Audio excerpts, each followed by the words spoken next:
Sono tutti nervosi, e quanto amore ho lago Stragone. No, non sono sciocchezze. Il vino e il tabacco privano della personalità. Dopo un sigaro o un bicchierino di vodka, lei non è più Piotr Nikolaevich, ma Piotr Nikolaevich più qualcun altro. Voglio dirglielo ancora una volta. Voglio parlare. Che paura che mi hai fatto? Tutto è stato bene. Tutto è stato bene. Le donne bevono più spesso di quanto voi pensiate.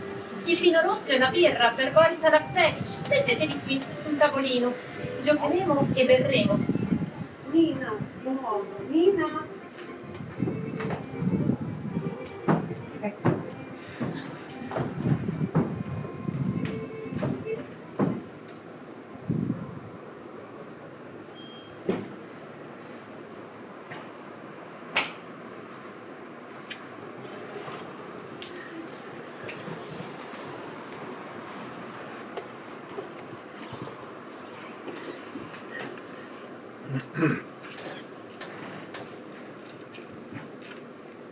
Come mai va sempre vestito di nero?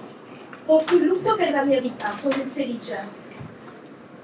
Non capisco. È sano. Suo padre, perché non sia ricco, gode di una certa certezza. Io, a differenza sua, guadagno soltanto 23 rubli al mese. Mi guarda, porto il lutto. Non è questione di denaro, anche un povero può essere felice. In teoria sì, ma in pratica è ben diverso. Io, mia mamma, 2 sorelline e un fratello. E soltanto 23 rubli al mese. Bisognerà mangiare.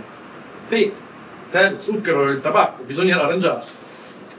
Tra poco comincerà lo spettacolo. Sì, questa sera reciterà Nina Zarechnaja. La commedia l'ha scritta Konstantin Gavrilovich. Loro sono innamorati. Questa sera le loro anime si fonderanno insieme per creare un'immagine d'arte unica. Tra la mia e la sua non vi è alcun punto di contatto. Io l'amo. La malinconia mi impedisce di restare a casa, quindi ogni giorno percorro ben 6 veste per venire fin qua e 6 per tornare a casa. Ma non trovo che indifferenza da parte sua. Ma comprensibile. Io la capisco. Sono privo di mezzi. Ho una famiglia numerosa. Che mai si prende un uomo come me? Batte. Ma per una tua. Sciocchezze. Il suo amore mi commuove, ma non posso cambiarla. Venga. Venga. No, non mi va. Sono Maya, sono Masha. Vado sempre vestita di nero, ma tranquilli, non è morto nessuno. Porto semplicemente il lutto per la mia vita. Il mio hobby? Soffrire, ma con stile. Amo Konstantin Gavrilovich. Poeta maledetto, drammaturgo incompreso. Insomma, un incubo sentimentale su 2 gambe. Ma c'è un problema. Lui ama Nina, che vuole fare l'attrice. Sta sciacquetto. Quindi in sostanza io sono la donna che fuma troppo e spera poco. You're spending the news. I'm living today. I wanna be a part of it. Moscow, Moscow. I wanna take her in a city that never sleeps. Buonasera, mi chiamo Sorin e sono il proprietario di questa tenuta. Anche se di campagna, miei cari, io non mi ci trovo e non mi ci abituerò mai. Ieri sera sono andato a letto alle 10 e stanotte sono svegliato alle 9 con la sensazione che dal lungo sonno il cervello mi si fosse inquadrato al cranio. E oggi, dopo pranzo, mi sono addormentato di nuovo. Ecco tutto, e adesso ho le ossa tutte rotte. Mi sento oppresso, in fin dei conti. Maria Nicca, la prego, chieda a suo padre di ordinare che sciolga il cane. Non fa che ululare. Stanotte mia sorella non ha chiuso occhio per colpa di quel cane. La verità è questa. In campagna io non ho mai vissuto come volevo. Un tempo mi prendevo un permesso di 28 giorni e venivo qui per riposarmi, ma subito mi ammorbavano con tali stupidaggini che avevo immediatamente voglia di andarmene. Sì, me ne andavo sempre con un sorriso e me ne tornavo in città. Adesso che sono in pensione non so dove sbattere la testa. E poi ci devi stare. Ecco il teatro. È proprio questo il mio teatro. Il sipario. Poi la prima ora. E poi la seconda. E poco più in là, un vuoto spazio. Nessuna scenografia. La veduta si apre direttamente sul lago e l'orizzonte. Alle 8:30 precise si aprirà il sipario, perché la luna sta per spuntare. Magnifico! Però, se Nina ritarda, si perderà tutto l'effetto della luna. Zio, cosa hai fatto io? Perché sono così spettinati? La tua barba? Dovresti tagliartela forse, sai? La tragedia della mia vita. Da giovane avevo sempre l'aspetto di un ubriacone e le donne non mi hanno mai voluto. Quando posso dire, perché tua madre è di così cattivo umore? Perché mia madre? Perché mia madre è così di cattivo umore? Te lo dico io. Lei si annoia. È gelosa, è contro di me, contro il mio spettacolo e contro la mia commedia. Lei non la conosce, eppure già la detesta. Una tua fantasia. Lei è gelosa di Nina perché reciterà lei nella mia commedia. Però io gli voglio bene a mia mamma. È brava, sa recitare, ma tanto bene anche sa recitare, può piangere a comando davanti e declamare tutto in Necrasova a memoria, a piangere, a signare. Solo che Sì, quando recita la Madonna. Da Moncamelì, esatto. Però ti dirò un'altra cosa, zio, e anche Tirchia. Lei non mi ha mai dato un soldo, ne ha 70.000 in banca. Ma una volta che sia una, non te li dà. Ragazzo, ti sei messo in testa che questo spettacolo non debba piacere a tua madre e già ti agiti. È comprensibile. Però stai calmo, che tua madre ti adora. Mi amo. Non mi amo. Mi amo. Non mi amo. Vedi, zio? Mia mamma non mi ama. Lei vuole vivere, amare. Ma io ho già 25 anni. E non faccio altro che ricordarle che non è più giovane. Quando siamo assieme ha 45 anni, mentre quando è da sola ne ha 35, una ragazzina. E poi abbiamo due idee diverse rispetto al teatro. Lei crede di servire la sacra arte, fare un servizio all'umanità intera. Ma per me il teatro contemporaneo è noioso, è privo di contenuti. Che sia contemporaneo o meno, in ogni caso, del teatro non si può fare a meno. Io sono soltanto un'ombra. Sono l'ombra dei miei genitori.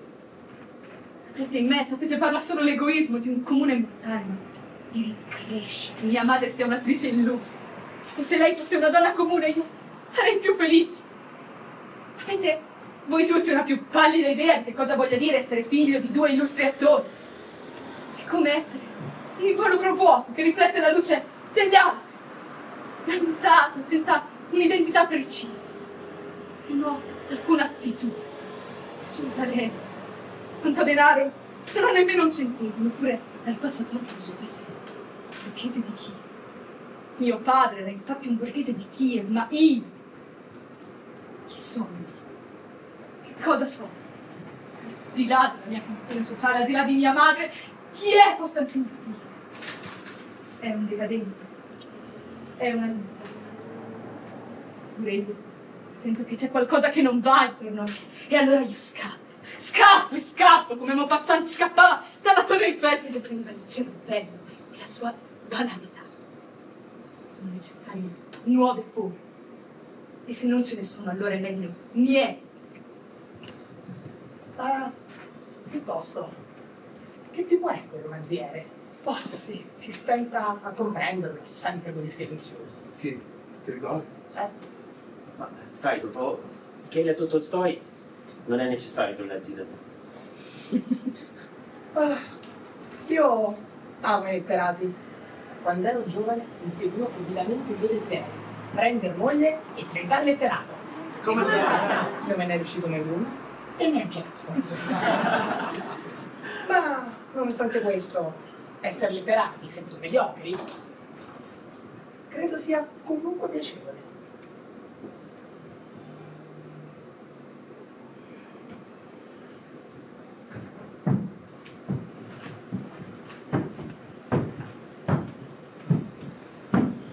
Mi chiamo Yevgeny Dorn e faccio il medico. Beh, per la verità direi che so. La differenza è sottile. La verità è che non si smette mai di esserlo. Perché se la gente sa, e la gente lo sa che fa il dottore, guarirla ti tocca per tutta la vita. Ma in fondo ti piace che si lasciano ascoltare. E poi pensavo che beh, che dove finiscono le mie orecchie devo in qualche modo incominciare uno stetoscopio. Ma adesso basta parlare di lavoro. Siamo in villeggiatura, nella villa del mio vecchio, letteralmente, amico Sawyer, che sorge qui, su questo splendido lago. Ah, lago. Lago stregone. Chissà quanti amori nasceranno nelle sue acque. E altrettanti probabilmente ci affogheranno.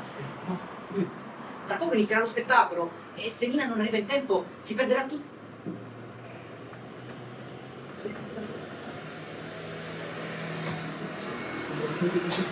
Sta arrivando. Sta finalmente arrivando. Mi chiamo Nina. No, non sono in ritardo. Sì, sono curiosa della vita, forse perché mio padre e la madrina mi obbligano a non uscire. Ma io in realtà esco lo stesso. Scappo di casa, proprio come una ribelle, per raggiungere il mio sogno, ossia fare l'attrice. Quando recito mi brillano gli occhi e corro più non posso. Corro da Costa perché quel ragazzo mi riempie il cuore. Ma in fondo io sono ammagliata anche da Grigori. Oh, che meraviglia, che splendore i suoi racconti. Eppure, un uomo di quel calibro e di quel carisma mi mette in soggezione, mi sento così in imbarazzo dinanzi al punto tale che le parole mi si bloccano in gola.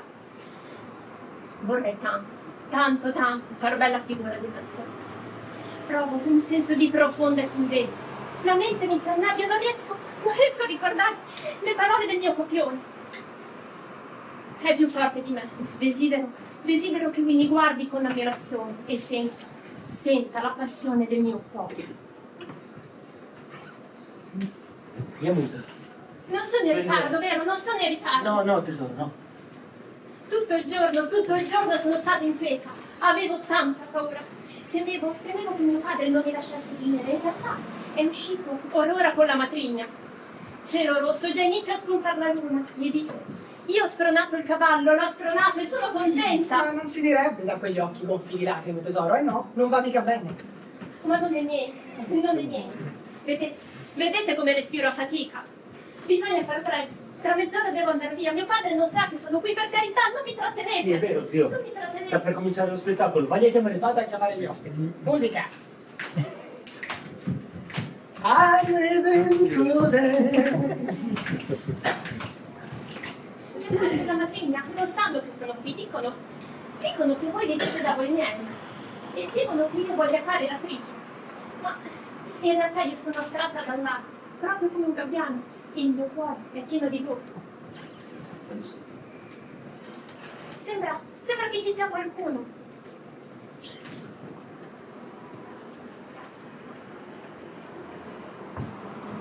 Che albero è quello? Il molmo.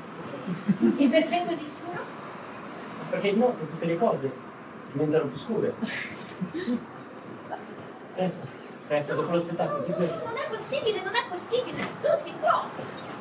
Vengo io da te, sto sotto la finestra. No, come ho detto, non è possibile. Il guardiano si accorgerebbe di te, poi c'è Tresor. Non ti conosce ancora bene e potrebbe abbaiare. Io ti amo.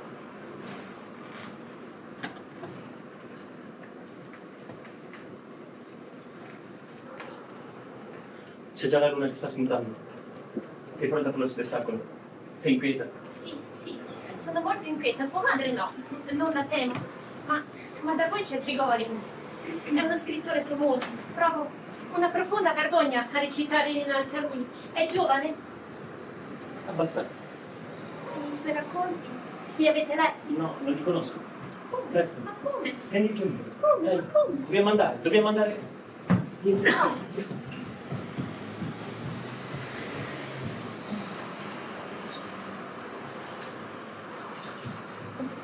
Sei pronta? No, non lo faccio. No, non posso. Giada? No, siamo in tre. Sono altre due. Non è proprio. Avete recitato, non è possibile. Però qualcuno che sbaglia vado via, ve lo dico. Vado lì davanti. Vai! Lo spettacolo deve andare avanti. Dai, bravo, vai. Metti un po' di musica anche. Musica, maestro. Conosci so che musica vuoi? Fa inventare un po'. Gli uomini, i leoni, le aquile e le pernici, i cervi dalle ampie corna, le ope, i ragni, i muti pesci abitanti dell'acqua, No, Giada, scusa, però se leggi almeno leggi bene, se no... le stelle marine e quegli esseri che non si potevano scorgere ad occhio nudo. In breve, tutte le vite, compiuto un malinconico ciclo, si spensero. Dai. Quanto dobbiamo ascoltare? Basta. Sono sola. Una volta in 100 anni capro la bocca e nessuno mi sente. La mia voce risuona squallida in questo vuoto. Nemmeno voi, pallidi cuochi, mi udite. Non è proprio necessario. Basta! Oh, fermate tutto! No, fermate tutto! Fermate tutto! Mi hai dimenticato che solo poche letti possono scrivere e recitare la scena. Ho violato il monopolio! Io ho violato il monopolio! Ma qualcosa devo presentare! Una forma nuova! Perché sono necessarie forme nuove. No? Non sono necessarie? No? Sentendo i vostri pettegolezzi, non siete ancora pronti. Evidentemente non siete ancora pronti. Costia. A me la tua è piaciuta. Io non sono esperato. Hai visto? Dai. Certo, era un po' strana e nessuno ne ha più sentito la fine. Però c'era dentro qualcosa. C'era freschezza, genuinità, c'erano idee. Ragazzo, tu hai talento e devi continuare. Continua a scrivere, fino. Dammi un abbraccio, ragazzo. Vieni qua. Dai, forza. E adesso, ragazzo, mi farai sentire come batte il cuore di un sognatore.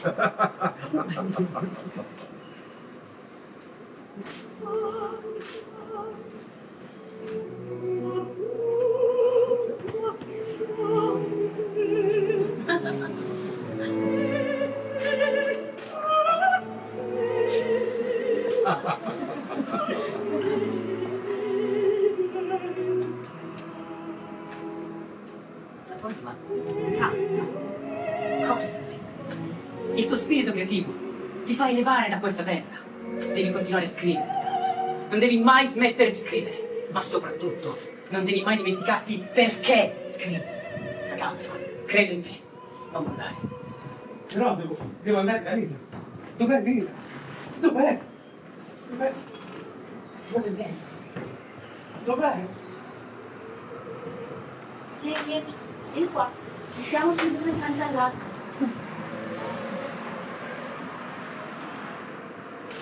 Ti sembra più giovane di noi due?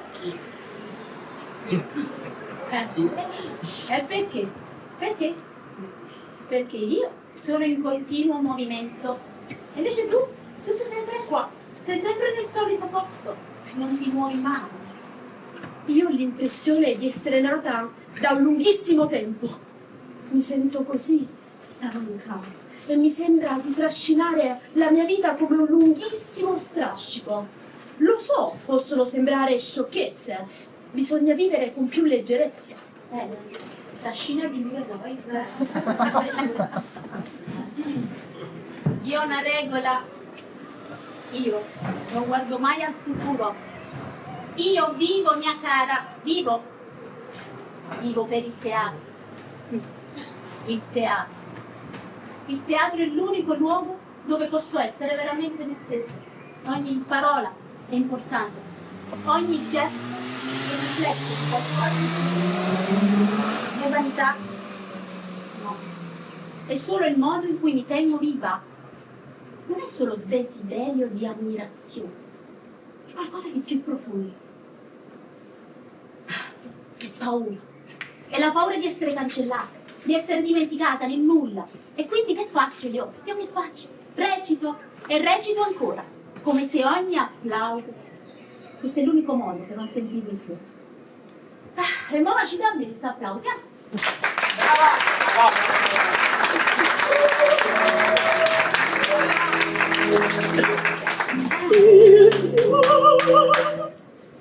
E mo' diamo un genio teatro. I cavalli.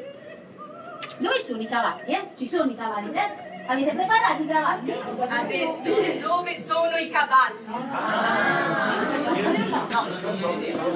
Non ci sono, non avevo preparato i cavalli. Io una cosa avevo chiesto, i cavalli. È mai possibile che in questa casa tutte le volte che chiedo qualcosa a me non mi sta a sentire mai nessuno? Una cosa avevo chiesto, una sola. I cavalli, i cavalli, i cavalli. Una vergogna, lasciate vergogna. Com'è strano veder disperarsi un'attrice così famosa per un motivo così futile. Vedere un celebre scrittore, le quali opere vengono tradotte in tutto il mondo e di cui si vendono i dipinti, starsene a pescare tutto il giorno e alletarsi di aver preso 2 ghiozzi. E io pensavo che le persone famose fossero inaccessibili, che disdegnassero la folla. Invece pescano, piangono e ridono come chiunque. Sei sola? Sola. Che significa? Ho come sorge l'abilità di uccidere questo gabbiano. Lo depongo ai tuoi piedi. Allo stesso modo ucciderò me stesso. Non ti riconosco. Sì, da quando io ho cessato di riconoscere te. Sei cambiata verso di me. Ti sei mutata. Tu disprezzi la mia ispirazione. Negli ultimi tempi sei diventato irritabile, ti esprimi per strani simboli. Evidentemente anche questo gabbiano è un simbolo, ma io forse sono troppo semplice per capirlo.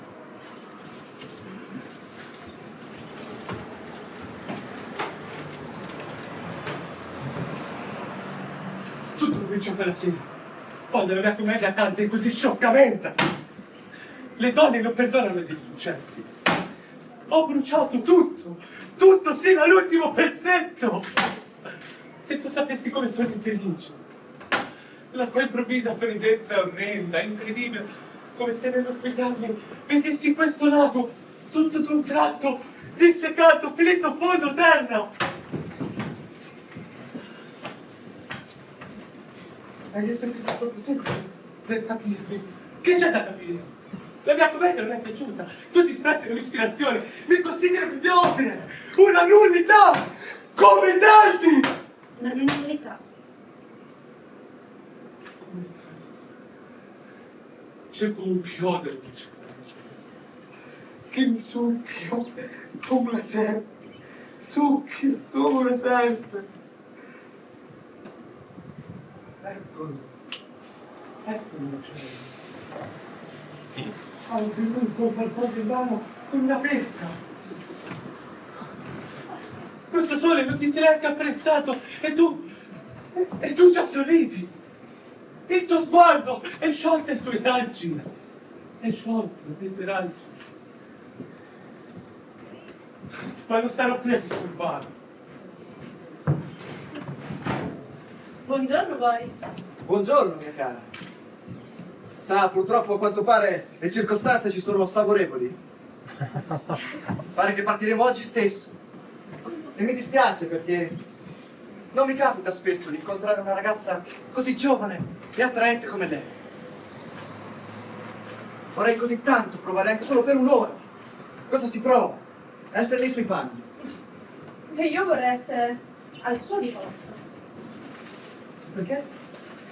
Per sapere cosa prova uno scrittore così famoso, che senso dia alla celebrità. Beh, sa, per me tutte queste belle parole che lei dice sono come la marmellata che non mangio mai. E lei è così giovane, così bella. E quando scrivono di lei sui giornali? Sì, quando mi lodano mi fa piacere, ma quando mi biasimano sono di cattivo umore per alcuni giorni. Lei è molto fortunata. Sa, la vita degli uomini non è così, gli uomini trascinano la loro miserabile esistenza, mentre lei è uno su un milione. E lei è felice. La sua vita è bellissima. Ma che bellissimo, ma... Bellissimo. Sì. Ma cosa ci trova così particolarmente bello? Ma mi scusi, ma devo scrivere, sono in ritardo. Anzi, guardiamo. Il resto, da dove cominceremo? Ebbene, vi sono delle idee ossessive, come quando uno pensa insistentemente alla luna, giorno e notte. E io ho una simile luna. Io ho un solo pensiero di questo, che devo scrivere, e ancora scrivere. Appena ho finito una novella, subito devo scriverne un'altra, e poi una terza, e poi una quarta. Scrivo senza interruzione, come cambiando i cavalli, le stazioni di posto. E non posso fare altrimenti. Quindi le domando, che cosa c'è di luminoso in questo? Vedo una nuvola a forma di pianoforte. E allora penso subito, dovrò accennarvene in qualche racconto che fluttuava una nuvola a forma di pianoforte. Oppure sento odore di eliotropio. E allora mi imprimo nella memoria aroma dolciastro, color bedovile. Accennarvene nella descrizione di una sera d'estate. Colgo ogni parola che io e lei pronunziamo e mi affretto subito a rinchiuderle nel mio deposito letterario. E penso, potranno servirmi. E sento che sto consumando la mia esistenza. E per dare del miele a qualcuno nello spazio, io rubo il polline ai miei fiori migliori. Li strappo nel calpesto delle radici. Non sono pazzo. Perché forse i miei parenti mi trattano come uno sano. Che sta scrivendo Trigori? Che ci prepara di bello? Sempre lo stesso, sempre lo stesso. E ho l'impressione che le lodi, l'ammirazione di parenti e amici siano tutto quanto un inganno, che mi ingannino come un malato. E talvolta temo che qualcuno si possa appressare alle mie spalle per portarmi come profici dal manicomio. Quando ero giovane e cominciavo, per me lo scrivere era un supplizio, un continuo supplizio. E uno scrittore, specialmente all'inizio, se non ha fortuna, si sente goffo, maldestro, superfluo. Si aggira infernabilmente con i nervi tesi tra quelle persone partecipi della letteratura e dell'arte, misconosciuto, inosservato da alcuno. E io non vedevo il mio lettore, ma con la mia fantasia egli era malevolo, diffidente. Temevo il pubblico, mi faceva paura. Così ogni volta che mettevano in scena una mia nuova commedia, io avevo l'impressione che i bruni mi fossero ostili e i biondi gelidamente indifferenti. E tutto questo, mia cara, è un supplizio. Un supplizio. Scusi, io non l'ho capito. Per me lei è semplicemente viziato dal successo. Cosa darei io per essere una scrittrice o un'attrice famosa? Sarei disposta a vivere in una soffitta buia mangiando solo del pane di segale. Sarei disposta a sopportare il malanimo dei miei genitori e la sofferenza e la delusione. Invece no. Invece sono invisibile. Vivo da sempre nella stessa città, con gli stessi alberi e gli stessi occhi, che non mi guardano. Parlo e nessuno sembra ascoltare. Sorrido e nessuno sembra vederla. Io sono stufa, voglio una vita che non sia tesa. Io voglio fare l'attrice. Sì, anche per la gloria. Ma non solo, perché su quel palco qualcuno mi vedrà, io non sarò sola. Io ho un mondo dentro che nessuno ha mai visto. Sì, beh, è Hoffman. Beh, lui ama l'idea di me. E io non voglio essere l'idea di nessuno. Io voglio essere viva e anche imperfetta. Dall'altra parte però, se ne dico lui. Beh, lui può portarmi via da qua.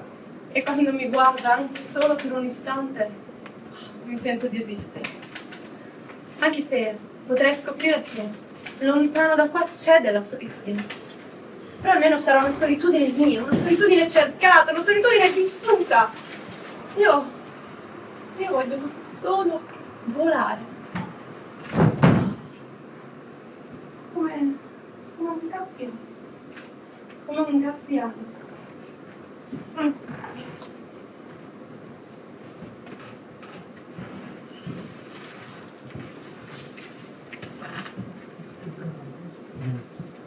Se Costa si fosse ucciso non avrei mai potuto sopportarlo. Quel maestro mi fa pena. Ma ho deciso, lo sposerò. Sposerò mentre vengo. Sì, così non devo pensare all'amore. C'è estate in cui io non venga offesa. Stupido. Ma non c'è da stupirsi, d'altronde con questi comuni di campagna non conoscono il buon gusto. Non è mica come in città. È tutto così lento, così semplice. Preferirei di gran lunga essere dietro alle quinte di un treno.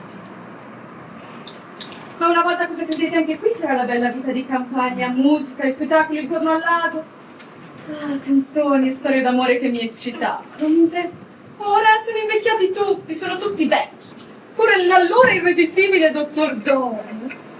Guardate, è pieno di rubi. Sì, manca davvero poco.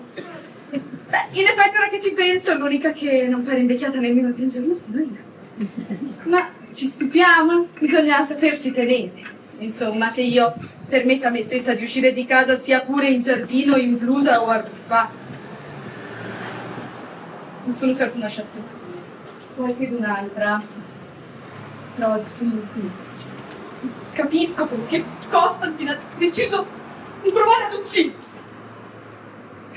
Io non volevo certo offenderlo, il mio bambino, per carità, ma è uno scrittore decadente, senza talento. Io per scherzo sono disposta a guardare tutto. Ma qui c'è la pretesa di nuove forme, di una nuova era dell'arte. Non posso farci niente. Io sono un'attrice, non lo so. No, io non ho soldi da prestargli, io non sono certo un banchiere, una sola toilette rischia di mandarmi in rovina. Non posso farci niente, ma adesso io voglio partire. Voglio essere a Mosca stasera stessa in un bel teatro. Boris! E lì, guarda le nuvole come un contadino. Ecco cosa ne fa della sua fama. Non riesco proprio a comprendere. Basta, voglio partire stasera stessa. Sì.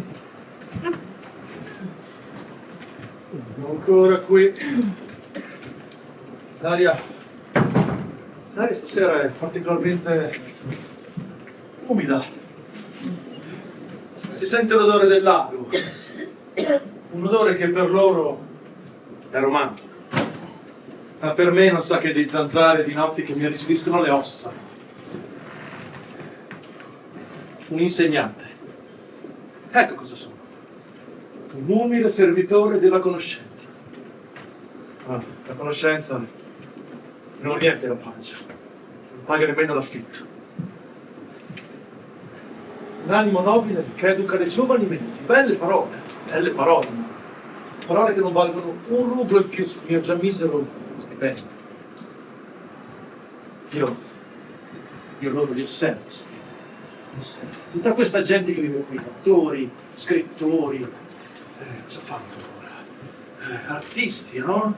Tempo loro avevano voglia di crogiolarsi nei loro drammi, nelle loro tristezze. Beati loro.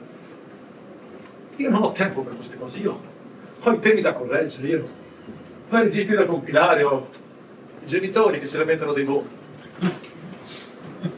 Poi c'è lei, Masha. Masha, quanto tempo. Sono anni che guardo, anni e la cerco, ma cerco che cosa? Uno sguardo onesto, un po' di attenzione che non sia condiscendenza, ma lei no! Lei preferisce guardare quel Costia. Tipo strano, con la testa tra le nuvole, no? Uno sempre pronto a scrivere le sue cose. Io, a differenza, cosa posso fare? Una vita concreta, un lavoro, dei figli, una famiglia. Ma lei no, lei preferisce stare dietro a ambizioni senza senso, sogni che non esistono neanche. Pure io le voglio bene. Bene sincero, bene onesto, bene. Chissà cosa vuol dire guadagnarsi il pane ogni mese. Quindi adesso guardare il lago e le ombre allungarsi sulla superficie, sapendo che il mio posto è un passo indietro. Un passo indietro rispetto ai sogni degli altri. Un passo indietro rispetto a lei.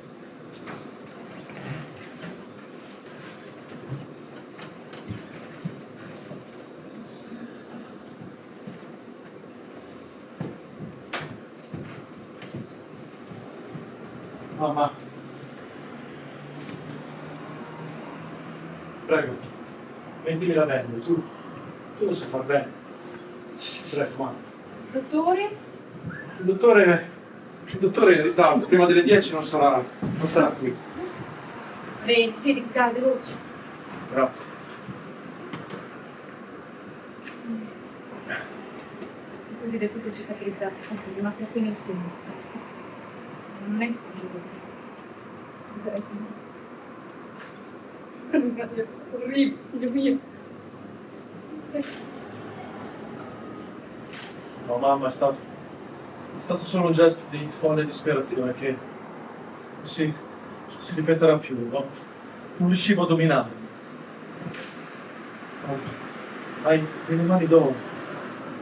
Ti ricordi tanti anni fa quanto eri generosa? Aiutavi i bambini vicini di casa, ti ricordi? Non ne ho ricordo. Dai, mamma, ti ricordi quando venivano quelle ballerine e gli offrivi il caffè? Certo che me lo ricordo. Beh, io da qualche tempo ti amo la stessa dedizione, lo stesso affetto di quando ero bambino, mamma. Che non mi è rimasto più nessuno. Perché? Perché cedi all'influsso di quell'uomo? Constantin, tu non lo capisci. È un'anima nobile. Un'anima nobile. Noi siamo sul punto di litigare a causa sua. Sarà in giro, sarà a pescare, sarà a ridere di noi. Tu continui a difenderlo. Pensi che sia un genio. Gintetevi. Cose sgradite. Ma io stimo quest'uomo, figlio mio, e ti prego di non parlare male di lui in mia presenza. Puoi continuare a farmi credere che sia un genio, ma io non riesco a mentire. A me nessuno per me disgusta. Sai perché? È tutta invidia. Alle persone senza ingegno ma pretenziose non resta altro che biasimare gli autentici ingegni. Bella consolati, non c'è che dire. Autentici ingegni. Autentici ingegni. Io sono il vero ingegno, io! Se proprio vuoi saperlo. Tu, schiavo della routine, hai usurpato il primato dell'arte e ritieni vero e legittimo solo quello che scrivi tu. Decadente! Torna alla tua commedia, alle tue opere meschine. Io non ho mai recitato i commenti scrivini. Lasciami in pace, Constantin, tu non sai scrivere nemmeno un meschino poemetto! Che succedi? Parassita! Spilorcia! Straccione! Nullità! Piangi! Piangi! Bisogno!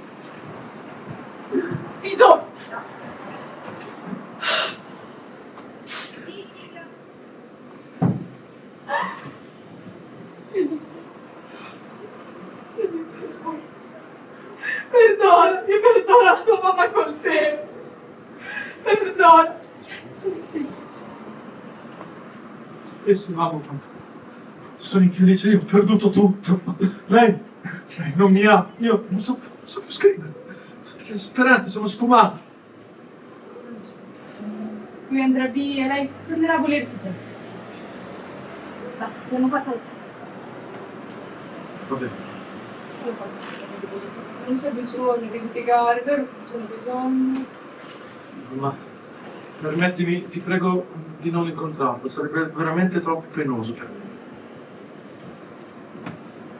Se un giorno ti occorrerà la mia vita, vieni e prendila. Mamma, ti prego. Boris!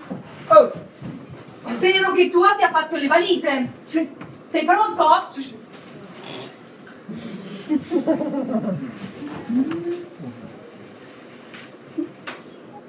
Perché sento questa malinconia? Perché il mio cuore avverte questa stretta così dolorosa? Restiamo congiunti. Restiamo.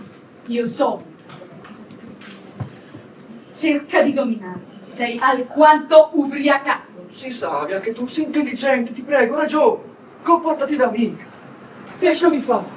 Innamorato. Mi sento attratto da lei. E forse è proprio questo di cui ho bisogno. L'amore di una ragazza di campagna. Mio caro, come conosci poco te stesso. Ci sono uomini che dormono camminando. E io ho l'impressione di dormire quando parlo con te.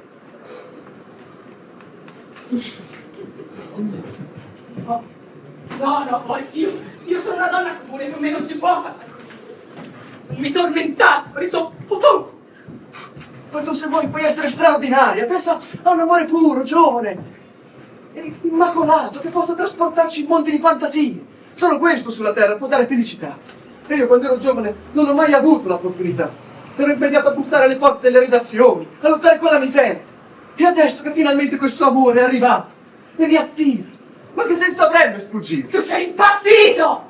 Forse. Ma vi siete messi tutti d'accordo oggi per tormentarmi? Non capisce, non vuol capire. Sono già così vecchia e così brutta che si possa fare in mia presenza di altre donne, così spudoratamente!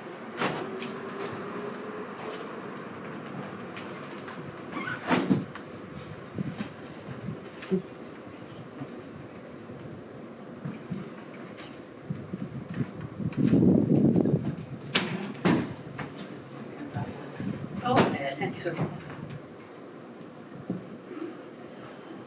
Mio amore.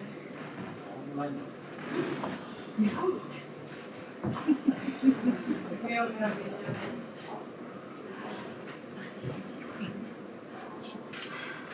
Tu hai perduto la testa. Tu vuoi fare stravaganze, ma io non voglio. E non te lo permetterò. Tu sei mio. Tu sei tutto mio. Ah, non mi interessa, non mi vergogno mica del mio amore per te. Questi occhi, sai di chi sono? Sono miei. E questi bellissimi capelli di seta sono miei anch'essi. Questo petto, tu sei tutto mio. Tutto. Fino all'ultimo centimetro. E sei così intelligente, così brillante, così... Ah, sei pieno di freschezza. L'unica speranza nella Russia. È vero? Il migliore degli scrittori d'oggi. Sì. Ah, tu sai con un sol tratto rendere ciò che più per un personaggio o per un paesaggio non ti si può leggere senza entusiasmo. Pensi che io voglia incensare? No, che io ti metta di male. Sono simile ad una bugiarda. Ah, vedi Boris, solo io so apprezzarti, solo io ti dico la verità. Sì. Allora, partirai, sì. Non mi abbandonerai. Io non ho una volontà. Io non ho mai avuto una volontà. Sempre molle, flaccido, accondiscendente. Ma cosa ci trovano le donne di bello in questo? Va bene, partiamo insieme. Promettimi che non mi abbandonerai mai, nemmeno di un passo. Oh, Annie. Va bene, ma posso anche partire sopra. Che fretta c'è, mi raggiungerai dopo. No, andiamo insieme. Il mio capo. Sì. Andiamo insieme. Andiamo insieme. Sì. Allora, si riparte. Quindi, nuove stazioni, Vagoni, valigia. Mosca, teatro, Mosca. spettacoli. Sì, cosa hai detto? Ho dimenticato. Sì. È lei. Qui stiamo partendo. Sentivo che ci saremmo rivisti. Boris Alexevich, ho preso una decisione irrevocabile. Il dado è tratto. Farò l'attrice. Abbandono tutto, lascio la casa di mio padre. Inizio una nuova vita, domani parto. Parto per Mosca, proprio come voi. Per Mosca. Sì, Prenda voce al Bazar Slav. Non c'è. Palazzo Lucheschi. Boris, ultima pagina della mia vita. Ora devo andare. Mi spiace. Ti mosca. ancora un attimo. È incantante. Ti prego. Ancora un attimo. Sì, così. Questi occhi, questo sorriso, così stupendo. Questo viso gello.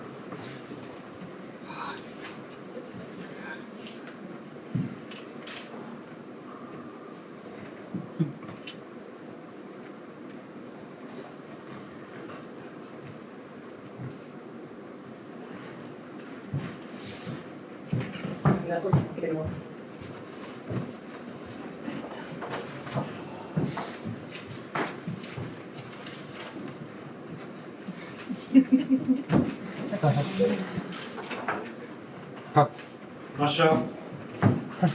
Masha, sei pronta? Dai, andiamo. Passerò qui la notte. Te l'ho detto. Masha, andiamo. Questo figlio a casa, che fanno? Andiamo. Tua madre gli darà da mangiare, basta! Masha, sono 3 notti che non mangio, è una cosa penosa. Vai, andiamo. Sei diventato veramente pesante. Andiamo. Prima filosofavi, adesso ripeti continuamente bimbo, casa, casa, bimbo. Basta! No, poi tuo padre non mi darà i cavalli. Ti ho detto che glieli chiedi e te li darà. Chiedeli. Ok, però domattina rientri, ok? Va bene, mamma mia, come sei appiccicoso! Mamma mia!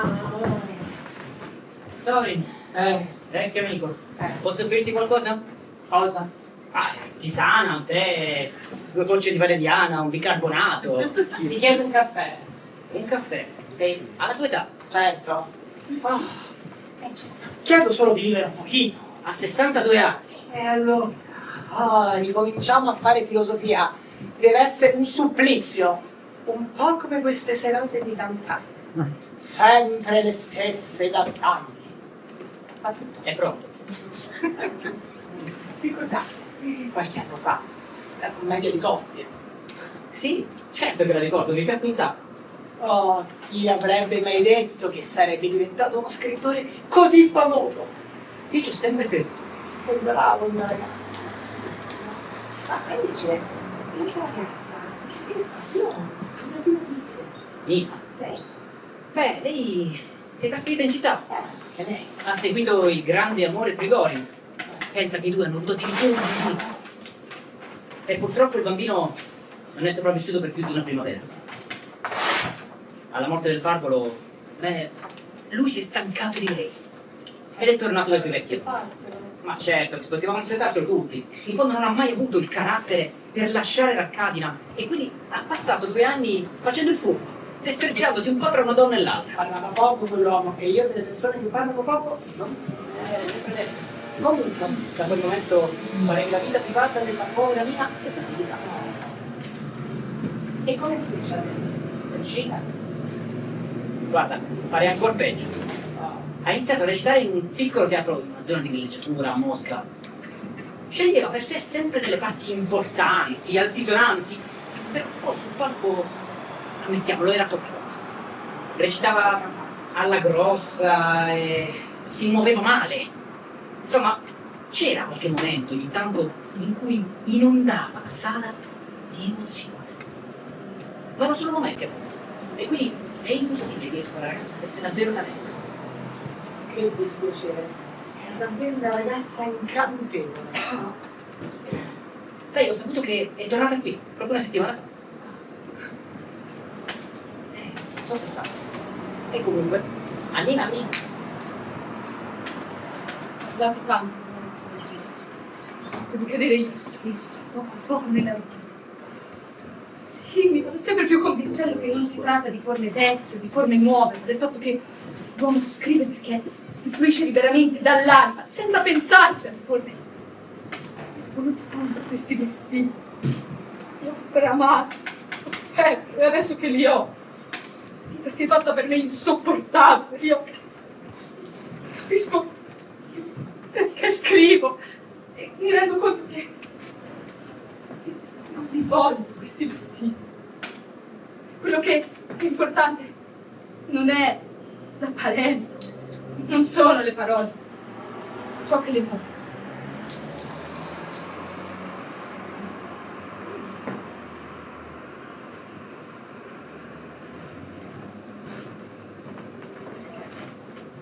Perché scrivo?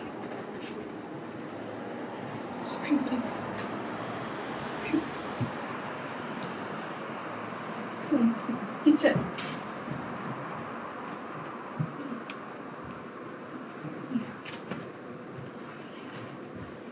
Nina, finalmente sei arrivata. Si è presa sì, la mia anima. Ho tirato tutto il sonno terribilmente. C'è qualcuno? Nessuno. Lascia che ti guardi. Sono molto cambiata.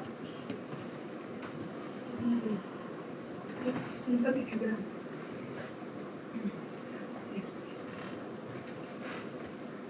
In serio, tutti questi anni io ci sono il tuo volto.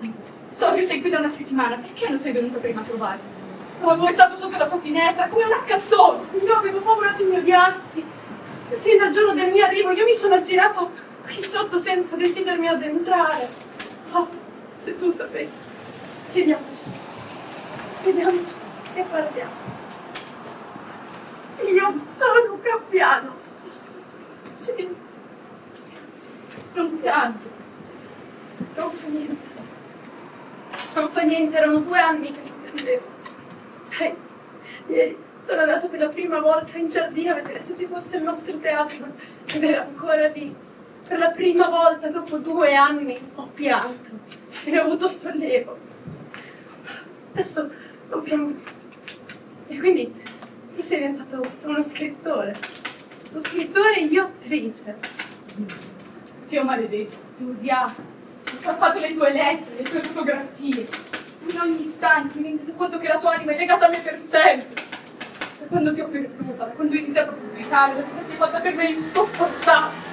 Sembra che la mia giovinezza sia tutta in un istante svanita, se non essere in da 90 anni. Che ho così, così. Ho perduto tutto, sincero. Non mi rimane nessun affetto. Devo andare. Ascolta, c'è la carrozza che mi aspetta, Cristiano. Dove sei diretto? In città. Sono così esausta. Sono così esausta. Io sono un gabbiano. Io sono un'attrice. Sì. E poi c'è lui. Sì, lui. Lui non ha mai creduto nel teatro. E poco a poco smisi di crederci anche io. Poi la gelosia, la paura per il piccolo. Divenni meschino, mediocre. Non puoi capire la condizione di chi si sente recitare in maniera orribile. Io sono un gabbiano. Ricordi? Uccidesti un gabbiano. Di cosa stavo parlando? Ah, della scena. Beh, io adesso sono un'attrice vera. Io recito con entusiasmo e mi sento bellissima. Sai, Kostya, io adesso ho capito che nel nostro lavoro poco importa se sai scrivere o recitare. Non è la gloria, non è il sogno che avevo, è la capacità di saper soffrire. Sappi portare la tua croce e abbi fede. Beh, io adesso ho fede e E se penso alla mia vocazione, io non ho paura.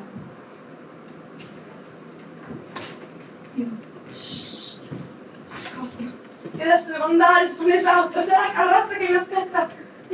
Promettimi che quando diventerò un'attrice famosa verrai a vedere. Me lo prometti. Adesso, addio, addio Costa. Hai trovato la tua strada.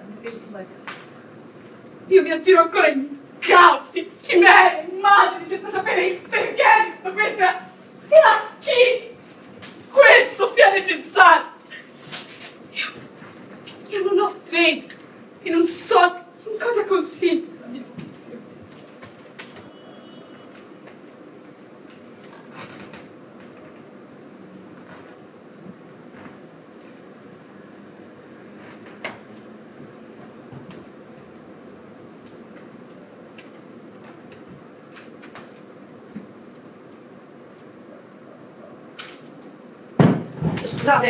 Scusate, deve essere scoppiata una delle mie boccette di etere sul piano di sopra. No, ma continuate pure a giustificare, vedete? Davvero qua, Arcadia, soprattutto lei, mi raccomando, non sia mai che sbagli con i vetri. Voi continuate a giocare, io torno subito.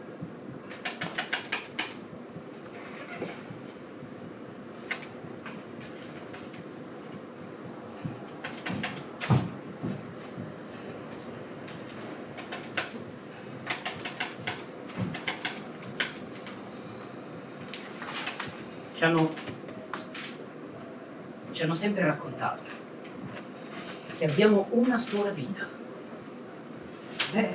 Quello su cui nessuno si sofferma mai. E che abbiamo anche una sola morte.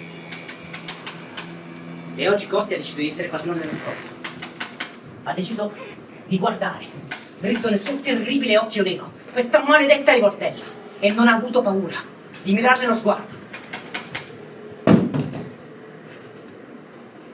Tutti pensate che la colpa più grave di un suicida sia il dolore che lascia nelle persone che rimangono indietro. Ma mettetevi nei panni di chi sta per ammazzarsi. Sta per compiere il più estremo dei mali su se stesso. Pensate davvero che si preoccupi di quello che possono pensare tutti gli altri? No, la colpa più grave di un suicida sarebbe sprecare quell'attimo che lo rende suicida. E lui non l'ha fatto. Perché vedete, Costantine era visionario. Lui pensava per immagini. I suoi racconti, proprio per questo, erano così vivi. Eppure sua madre non l'ha mai capito. Anzi no, il mondo non l'ha mai capito. Lui ci scherzava. Qualche volta ha detto: ho così pochi ammiratori che quando ne incontrerò uno gli chiederò un autografo. Ma in realtà ci soffriva. Che più che del giudizio del pubblico, lui vedeva quello paradossalmente ancora più gelido della propria stessa madre.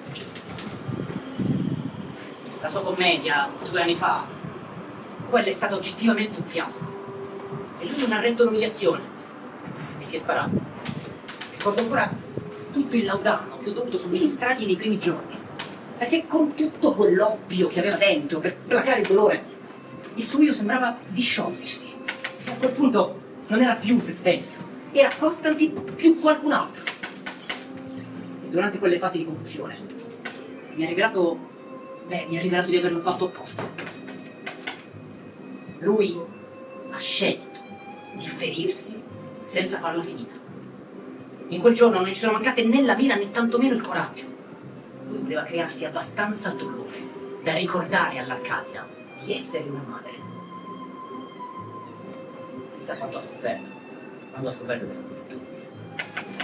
Oggi i suoi racconti sono pubblicati sulle più importanti riviste di Russia.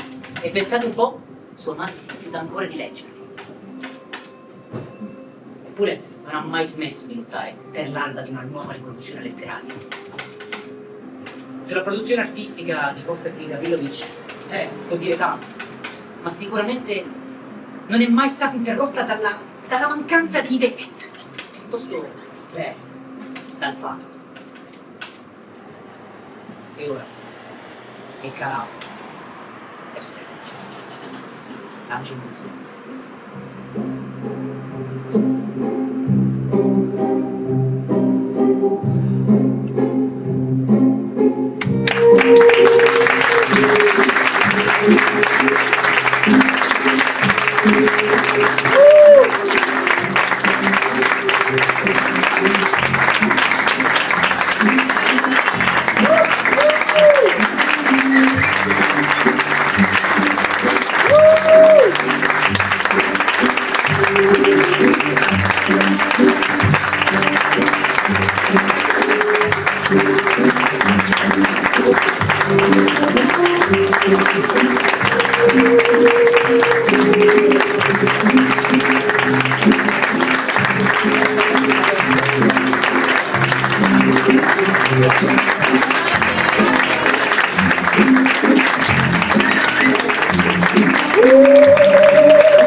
Allora, visto che si sta molto bene, c'è veramente un bel clima piacevole, archeggiato, così.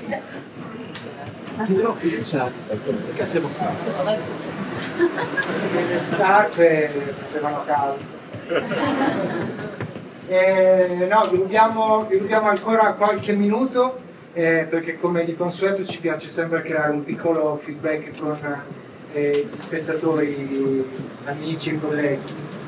Quindi se avete voglia, desiderio di chiedere, di dire qualcosa a loro, è il momento. Se Tony vuole dire qualcosa, non fare. Solo complimenti. Prima, veramente ascoltavo prima voi, prima di dire quello che penso, perché è solo meraviglioso, che è un testo molto importante per noi, per quello che è la nostra storia, per quello che rappresenta questo testo e per quello che dice, perché parla di artisti, parla di teatro, parla di passione, parla di scrittura, parla di recitazione, quindi vederlo ogni volta, noi ogni anno lo proponiamo perché è la prima tappa, e vedere un bel gruppo come loro confrontarsi con questa ensemble, quello su cui noi lavoriamo, è magnifico. Poi è chiaro, è un testo molto difficile, complicato, ma non è questo lo scopo, è quello di condividerlo, di farlo vivere. Per me la scelta che Marco ha fatto, anche quella di mettere intorno il background loro, mi è piaciuto tantissimo questo finale. Pensate come tutte le storie che sono state raccontate per arricchire l'idea della storia del è molto interessante. Per marcare ancora di più il tema che questi ruoli affrontano e che Chekhov affronta ed è immortale. Grazie per averlo fatto rivivere tutti. Grazie a tutti.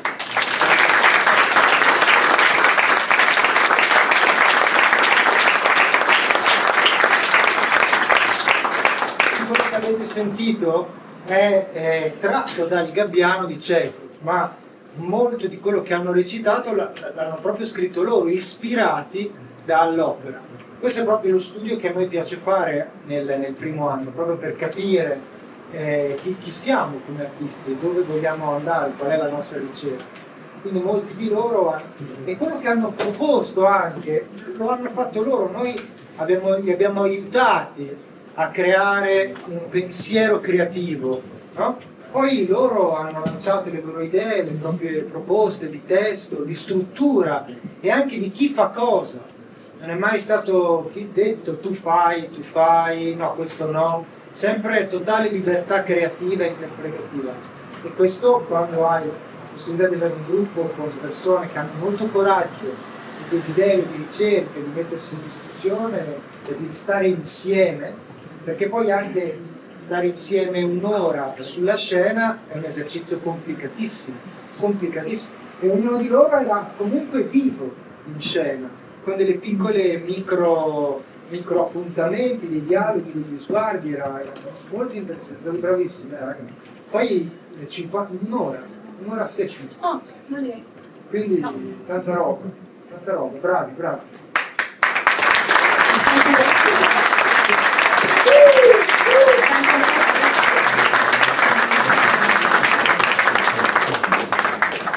Se volete chiedere qualcosa... Io avevo una domanda. Prego. Io ho visto un po' per verità mia, un po' perché tramite vecchia amicizia ho sentito lo Stellanzi in passato, secondo me una volta, 20 anni fa, ho visto te fare le gabbiane, un sacco di tempo fa, e l'ho rivisto tante volte, e questa volta mi è piaciuto molto proprio perché conoscendo bene l'opera mi sono accorto, e a volte non accorto, dove cominciava e dove finiva, quindi il lavoro di destrutturare per andare a costruire il personaggio sulle loro personalità, come è nato, come l'avete approcciato, siete partiti dall'improvvisazione oppure loro che hanno raccontato e l'avete costruito insieme, mi interessa un po'. Si lavora sul testo, si sceglie per esempio un personaggio, un dialogo, così, e poi si ascoltano i temi, si cerca di capire di che parla quel personaggio, perché il personaggio esiste il ruolo, quindi ciò di cui parla, i temi che affronta quella determinata persona. E lì ovviamente ognuno va là dove in qualche modo parla, quelle parole è uno specchio, e molti di loro, Paolo ad esempio, è andato sul maestro, e quindi è stato molto interessante poi come ha cucito intorno al suo essere professore e al suo diventare, no? Allo stesso tempo personaggio, ruolo e persona. Ognuno si è cucito con tutto questo, Mai addirittura ha fatto sia la madre che il figlio, in una scena anche molto interessante, molto difficile, dove parla di nuove forme, perché il manifesto di Costantine è quello del creare un nuovo manifesto, no? Di arte, e arriva vestita da donna, arriva da madre, e distrugge quel simbolo, no? Di un teatro vecchio, e ha provato a vestire i panni di quella cosa lì, ma anche quelli non vanno bene. E quindi torna in un'altra veste e dice: io la verità è che non so perché scrivo, non ho trovato una mia vocazione.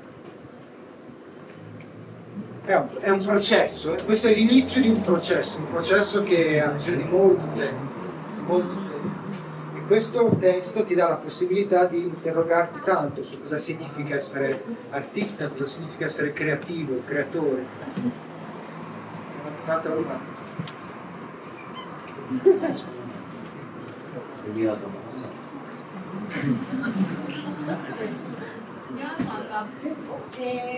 Nella scena in cui Trigorn, cioè a Trigorn mettono la carta nella schiena, che cosa simboleggia? Te che ci hai visto? Cioè diventava tutto, diventava gobbo, e quindi non so, mi ha divertito. Limite, no? Io devo scrivere, è una condanna, sei schiavo del tuo ruolo. Io sono uno scrittore, quindi devo scrivere. E questa cosa qua, dal momento in cui appena l'ho scritta non la voglio più, diventa un elemento che una gabbia, qualcosa che mi soffoca, e quindi lui diventa pieno di ciò che mi scarta, no? Delle parole che lascia andare, e viene riempito da questa roba qua. È un'idea di Gianluca che poi abbiamo sistemato. È molto bello perché la perde anche mentre non è cosciente. Sì. Fa anche esasperato. È molto interessante.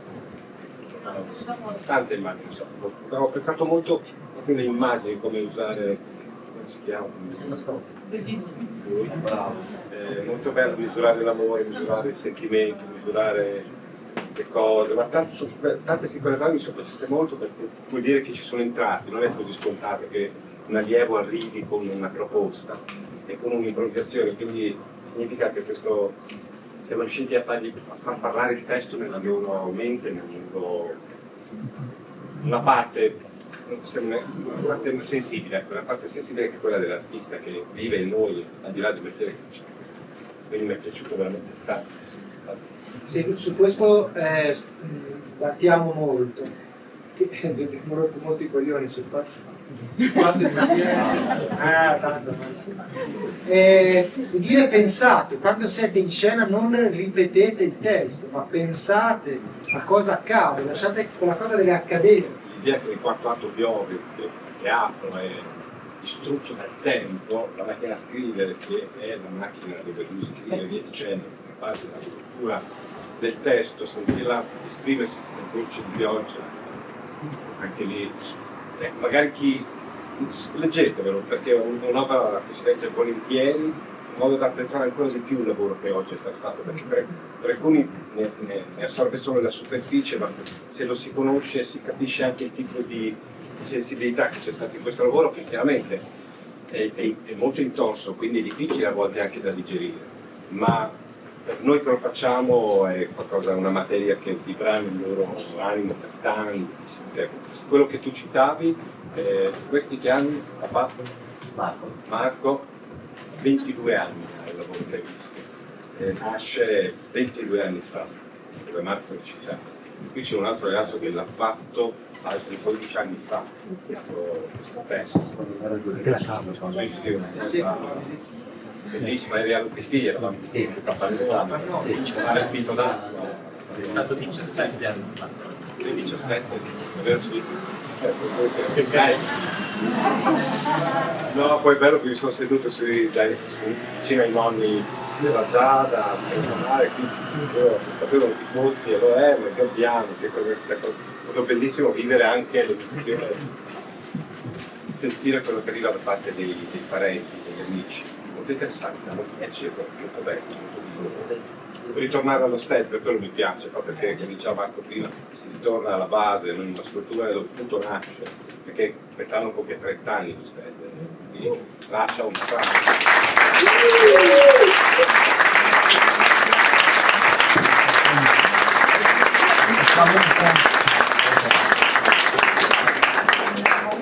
Facciamo una festa. Progetti futuri faremo, abbiamo due, no scusa. Vai. Io voglio ringraziarvi davvero perché è un testo che amo e in cui sento una connessione profonda e nonostante io l'Oscar abbia letto più volte, oggi mi sono arrivate delle sensazioni attraverso queste immagini che avevate costruito insieme che ancora non erano mai arrivate. Questo è bello perché vuol dire che non solo l'opera è eterna, ma è eterna anche perché ci sono delle persone che la fanno continuamente rivivere e continua questa ricerca e non si ferma mai.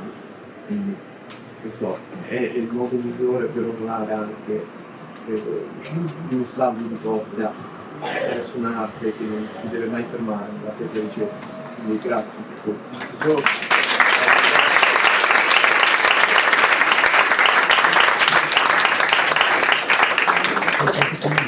Il signore ci ha chiesto i progetti futuri. Il progetto futuro è che questa materia diventi spessore.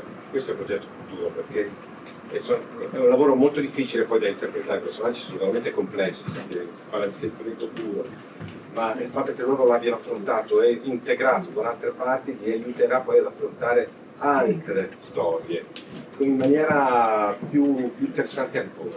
Quindi per quello questo è un lavoro, lo chiamiamo proprio esiti scenici, non saggi né spettacoli, ma è un esito, è proprio qualcosa che accade e rimane. È un processo, non dobbiamo vederlo come uno spettacolo, perché sarebbe un torto per noi e anche Beh, il casino che c'è a terra mi ha ridotto proprio. è un casino, è un ordine e disordine molto interessante. In realtà il prossimo progetto c'è, che sarà il 2 e 3 luglio nel Giardino Ducale di Sassuolo, un'opera greca, una commedia, l'Isistrata. Molti di loro saranno in scena e spero che voi possiate venire a... Fare in tempo ancora qualcuno di loro a venire? È aperto a tutti, nel senso che chiunque fosse interessato può partecipare alla realizzazione dello spettacolo, quindi se qualcuno di voi vuole provare a un'esperienza di teatro greco, dovete far parte del coro greco che recita nell'opera.